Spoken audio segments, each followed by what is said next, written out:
शेतकरी आहे, तुमचा माझा अन्नदाता आहे, त्याचं कंबरडं मोडण्याचं पाप हे ट्रिपल इंजिनचा महाराष्ट्राचं खोके सरकार करतंय आणि केंद्र सरकार करतंय. दुसऱ्या बाजूला कांद्याचा फटका जो आहे तो फक्त शेतकऱ्याला न बसला असून एक्सपोर्टवर देखील बसतोय.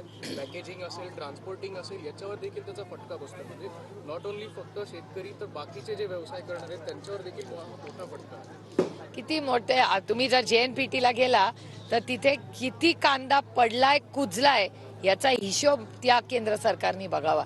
हे अतिशय स्वार्थी असं हे केंद्राचं सरकार आहे आणि ते पूर्णपणे शेतकऱ्याच्या विरोधात आहे. देशातील 100 कर्तृत्ववान महिलांमध्ये तुमचा सहभाग झालेला आहे आणि दुसऱ्या बाजूला अगदी अपोजिट बघायला गेलं तर पार्लमेंटमधून तुमचं निलंबन होतं. हे कसं याकडे बघतं?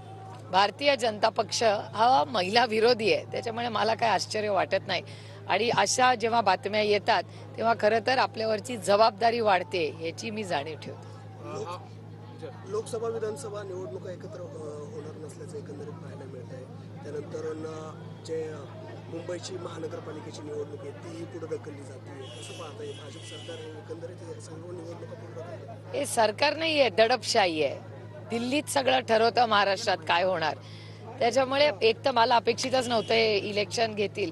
आमचे सगळेच नगरसेवक म्हणतात ताई तुमचं इलेक्शन नंतर विधानसभा 2025 मध्ये वेळ मिळाला तर आमचं. अशी परिस्थिती झाली आहे. पण ही बातमी नसून भरडला कोण जातंय? सर्वसामान्य बायबाप महाराष्ट्राची जनता याच्यात भरडली जाते. याचं कारण असं की आता नगरसेवक हा तुमच्या रोजच्या सुखदुःखात असतो.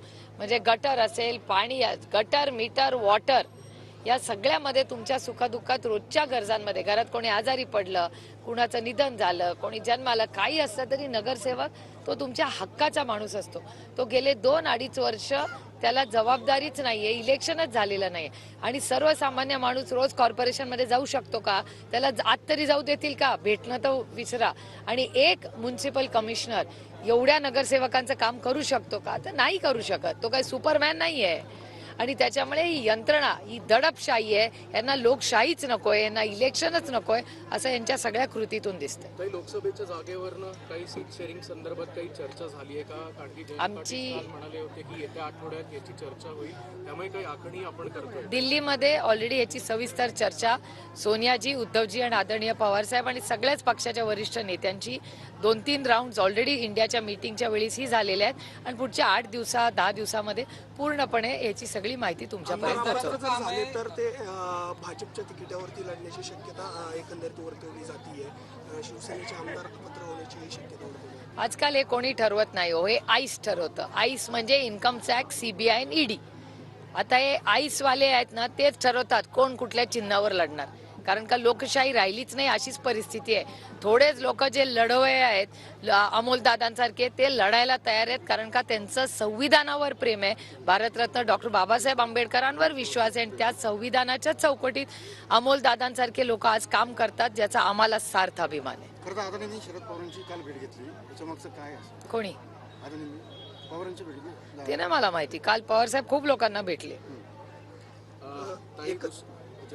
जरांगेंची खरं तर रॅली निघतीये, म्हणजे जरांगे मुंबईकडे रवाना होतात. हे एकंदरीत हा आक्रोश त्यांचा पुढे येतो की काय एकंदरीत सरकार? आता बघूया, 20 जानेवारीपर्यंत वेळ दिलेली आहे जरांगे पाटलांनी सरकारला. बघूया काय होतं, अजून 20 दिवस आहेत. काही एका बाजूला दादांनी शिरूर लोकसभा मतदारसंघातून माझा उमेदवारच निवडून येणार अशी ग्वाही दिल्यानंतर आज हा मोर्चा जो आहे तो बारामतीमधून काटेवाडीत देखील जातो आहे.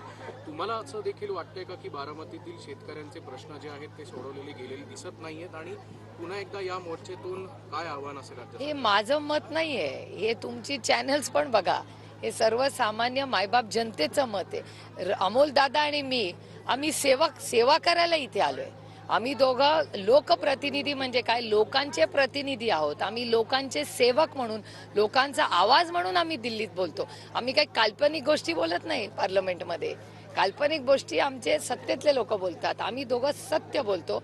आणि आमचं काम काय, सर्वसामान्य मायबाप जनतेचे प्रश्न हे लोकसभेत जाऊन सत्य बोलणं, ह्याच्यासाठी आम्हाला लोकांनी निवडून दिलंय. त्याच्यामुळे कुठलं गाव, वाडी, वस्ती असं नाही. लोकांच्या मध्ये जी अस्वस्थता आहे, लोकांचं जे दुःख आहे ते आम्ही मांडतोय.